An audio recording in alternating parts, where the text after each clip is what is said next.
Hello, my name is Bento, and our paper is entitled Self-Sensing Friction Stir Weld-bonded Joints for Structural Monitoring. In this paper, the application of Bragg sensors that allow the monitoring of deformations in both manufacturing and service moments is studied. Firstly, I will explain why the work done in this project is important in the industry. Then, I will briefly review the hybrid FSW technology and its combination with Bragg sensors. After that, I will describe our process every step of the way, presenting the results and from it taking the correspondent conclusions. In the past few years, friction stir welding has been growing in the industry with applications in the aerospace, automotive, railway, naval, and civil industries. All these branches constantly search for a rise in security and efficiency along with economically more viable products. FSW enables an increased mechanical performance with reduced structural weight, therefore reducing fossil fuel consumption. The stabilization in the number of published patents since 2009 indicates that the technology has reached its maturity, maybe due to saturation of new solutions based on the friction stir welding principles. The introduction of smart joints in the market, like the ones studied in this paper, may help overcome some barriers that have been imposed to the technology so far. In the aerospace industry, weight reduction is possible since nowadays the main joining techniques are still riveting or even bolting, and FSW enables the joining of materials without adding any extra weight to the structure. In big aircraft, these reductions can have significant effects in the overall weight of the structure. Our work is composed by one main objective, the production of hybrid friction stir welding self-sensing joints in both overlap and T-joint configuration. Friction stir welding technology is a solid-state joining technique created by the Welding Institute. At this stage, I will not go over every aspect of the process, but instead will only point out the importance of the tool, which is composed by a pin and a shoulder. It is also important to note that the sensors we introduced in our joints were always located inside the heat-affected zone, in the advancing side of the weld. On the other end, we have adhesive bonding, a technology used since the 50s but with increased applicability in the market due to the growth of composite materials. It allows for uniform stress distributions but are mainly used in non-critical components of structures, as the bonds are more easily degraded by the surrounding environment. Although hybridization is mainly applied to riveting, the combination of the previously explained techniques unites the advantages of both, allowing for higher cyclic lives and monotonic strength, increased vibration dampening, and corrosion resistance. The reliability of this technology would be significantly improved through monitoring of the stress-strain history during the manufacturing and service life, and that is why the integration of Bragg fibers in the welds was considered. When external loading is applied on the Bragg grating sensor, the wavelength of the reflected light beam is changed. The fiber sensitivity to strain is the combination of physical deformation and refraction index matrices, which are altered via photoelastic effect. This relation between strain and wavelength is expressed in this slide. Therefore, as the fiber is either stretched or compressed, the wavelength amplitude respectively increases or decreases.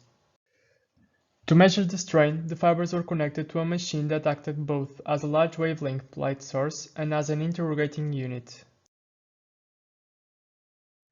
The aluminum employed was the AA6082 with D6 thermal treatment. This type of aluminum was chosen due to its large applicability in the aerospace industry and due to the quality-cost relation. The plates were cut by electrical discharge machining. To accommodate the fibers, a 0.5 mm deep channel with a 0.5 mm radius was milled in parallel with the advancing side of the weld. The surface was then degreased with acetone and AC130, a chemical that served as a substitute to PAA anodization, was applied on the surface for a period of 1 minute. The plates were then fixed for welding. Two types of geometries were manufactured. The lap joint geometry employed in this study aimed to mimic structural details while simplifying as much as possible to aid in the testing and analysis. The joint resulted from welding of two 2 mm thick plates. After the geometry was tested, the next step was to develop T-joints in which it would also be possible to incorporate the monitoring system. With the plates already in place and the Bragg fiber strategically positioned, the two-part adhesive heralded 420 AB was applied along the overlap region. The welds were performed using a dedicated FSW numerical control machine. Strong horizontal and vertical clamping forces are fundamental not only to prevent distortion and undesired movement of the plates, but also to reduce the magnitude of residual stresses which would be reflected in the fiber's measurements.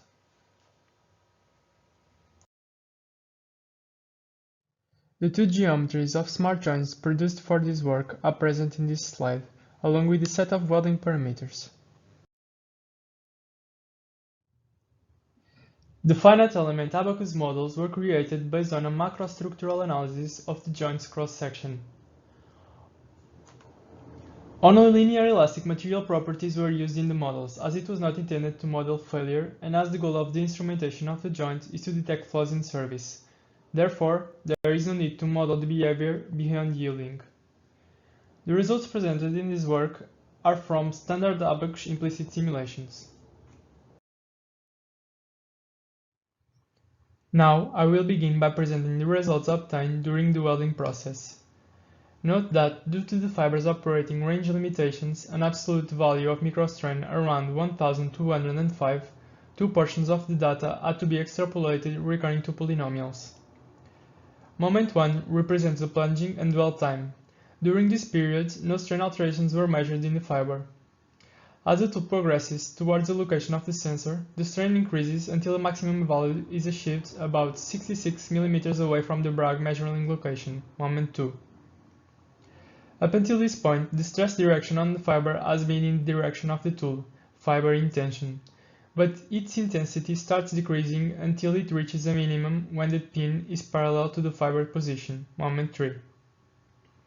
Finally, the tool moves away from the fiber, conferring an inverse stress direction, compression of the fiber, in the direction of the tool until the welding process is finished, moment 4. These phenomena are a result of the constant material flow towards the tool to fill the empty space left by the tool pin, and explain the origin of the residual stresses in the joint.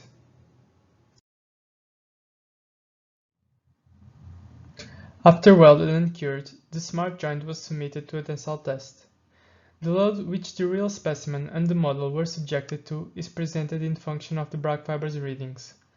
As the force increased, the local strain in the joint increased as well. Due to the residual stresses left by the welding process, it is normal that the Bragg fibers in the tensile test start recording values in the negative side of the microstrain axis. The fiber was initially in compression, as it was seen in moment 4 of the previous slide. Also, the variation in the inclination of the strain curve measured by the real sensors should be due to a localized yielding effect that was only felt in the experimental test and not considered in the model. A finite element study replicating the experimental test was performed for the entire specimen under smaller loads, and the model had accurate results in relation to what was experimentally observed. The reasons behind the difference between the abacus and the experimental curve are due to the fact that we are working with hybrid joints, and a variation is introduced by the perfectly uniform adhesive layer in the numerical case, which was not verified in the macroscopic analysis. Also, the continuous flows in the material and weld line cannot be easily modeled and are not taken into account. Once the manufacturing process was consolidated, T-joints were produced for testing. In this slide, the evolution of load applied and strain measured in the fiber are presented both in function of the superior actuator displacement in the bending test. Note that the superior actuator in the experimental test is also cylindrical, but made by locking a small cylinder in between pneumatic flows, which did not touch the T-joint panel but were close enough to prevent it from buckling under load, due to an eventual asymmetry in the displacement applied. The slight variation present between both strain curves could be explained by the existence of two continuous line of defects, hook and cold lap defect, which were not modeled or taken into account in any way in the numerical model. The presence of defects on the real specimen imposes a bigger deformation than expected by the simulation. Next, the same parameters as in the previous test were measured in a tensile test. In this one, the approximation given by the model was not as accurate as the previous one, since the strain evolution was not as steep in the model as in the real fiber. This does not mean that the fiber's readings in the tensile test were inaccurate or that the model was poorly designed, but rather that the defects present in the real joint changed its elastic behavior at some point during the test, around an applied displacement of 1 mm, leading to a higher deformation being present.